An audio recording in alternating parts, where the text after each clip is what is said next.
All right. Well, sorry for the long time no update, everybody. I mean, you gotta stop drinking the gross water.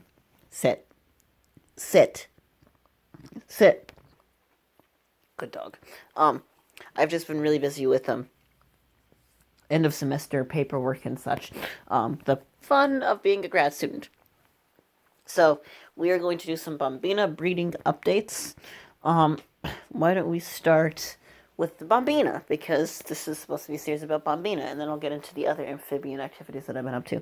So, um, as you may or may not have known, I put the adults in a just normal setup with a water bowl, dirt, some plants, some young orchids, Swedish ivy and such.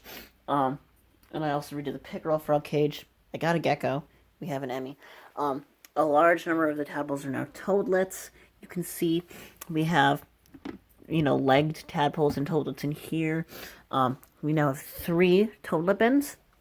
The tadpoles are growing very rapidly. Um, and the adult females are looking really, really large, so I put them in this makeshift spawning setup just in case they wanted to spawn again. I'm really hoping they don't, but I don't know what's going to happen. We have a pair there, and we have Beth, who's looking really rotund. So I don't know what's going to go on in there. In any case, there's that. We've only had a few toadlet casualties, mostly due to the toadlets getting clamped in on the lid. So let's see. Why don't we look at our furthest along, I know, puppy, most advanced toadlets. We have. Now the puppy's gonna want to play with them, isn't she?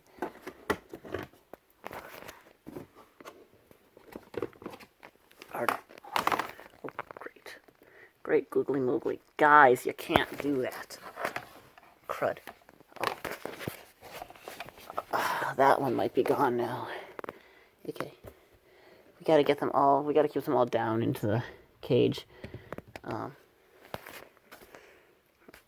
Because, Emmy, you really shouldn't. I don't even know what's gonna happen. Stop licking the toadlets. This puppy's. Here, you wanna.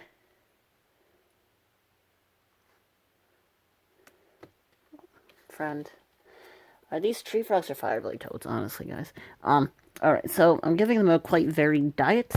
There are some blackworms and bloodworms hanging out here, and I'll also feed them very small crickets and fruit flies so that they have as many different organisms in their diet as possible. I'm also hatching out silkworm eggs so that they can feed on some silkworms, which are, seasonal treats for all of my insectivorous animals. So let me quickly give them some fruit flies along with their normal blackworm. It's basically 1 day of fruit fly, 1 day cricket, 1 day blackworm, repeat. And I've mixed some bloodworms in with the blackworms. And the goal is the blackworms I just chop in half.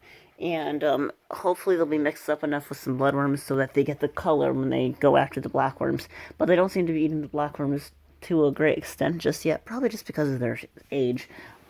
It's going to take them some time to learn how to do that, if you will. I'm always using Reptivite or some other calcium vitamin supplement. I know you're not really supposed to get the stuff that has the calcium and the vitamin mixed because the minerals and the calcium may degrade certain vitamins. I don't know if they've added stabilizers since or if the calcium is more important anyway. This dog. Okay, anyway, why don't we quickly dust some insects.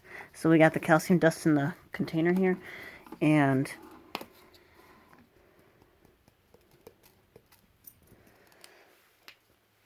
get away from there. Let me just see. Got plenty of fruit flies in there. Stop that puppy. Holy cow. Okay. Oh, wow. Okay. So I pour out the fruit flies into here.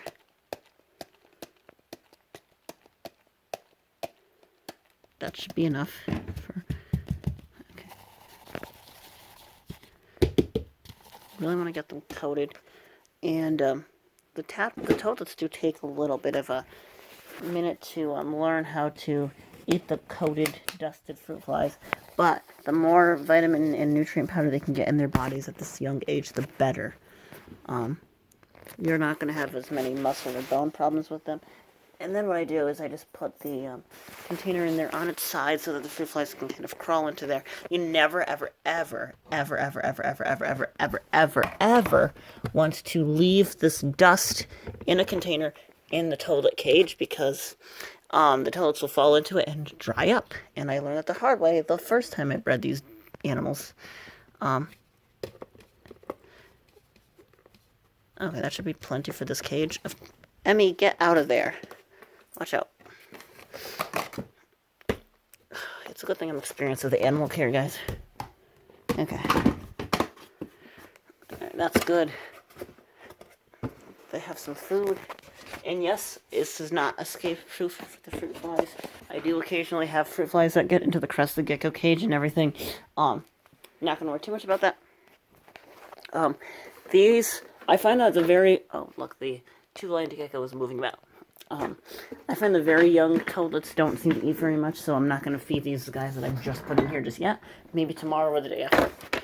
I'll offer that cage of toadlets some food, but this cage of toadlets will need some food. It is warm in my room, which will be good for the animals' metabolisms. Same story there. They like to crowd the top. Okay, let's get the food in there for these guys. Yay, toadlets.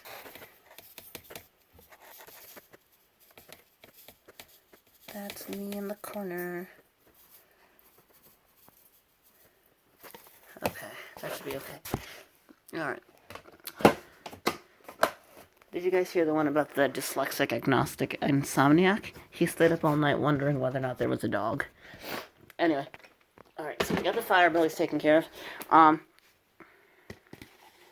You know what? I'm just gonna put these guys in there. I don't really want there to be too many fruit flies loose in my room.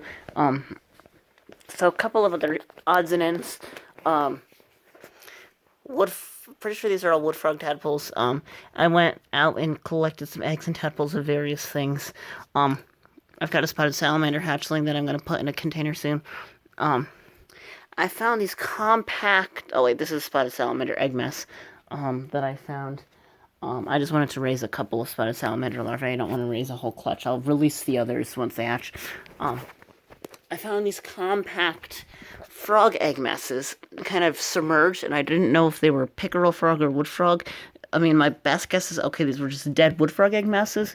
But there are developing ready-to-hatch tadpoles from these, and they weren't like that the other day when I got them.